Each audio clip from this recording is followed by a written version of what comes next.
a common European frog.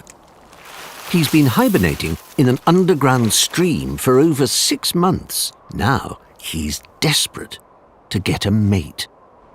And there, in that pond, is where the party is. So he had better hop to it. He needs to move in daylight to make the most of the sun's warmth.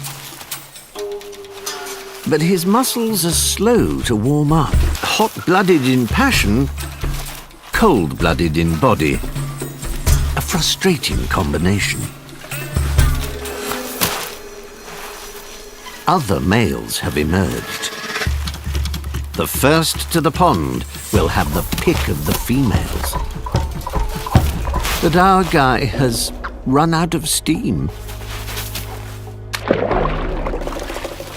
The others are pairing up. Try as he might, he just can't move. As the sun's powerful rays beam down, slowly his body starts to warm again. The last 5 meters takes all he's got. He may be late, but things have turned out pretty well after all. It's not just his world that's hotting up.